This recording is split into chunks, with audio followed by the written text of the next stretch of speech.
Good morning बच्चों। Good morning. कैसे हो बच्चों? अच्छे हैं।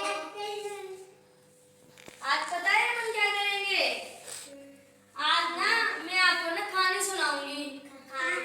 काय की कहानी? चार आंख बंदर और दो मुर्ख बिल्लियों की।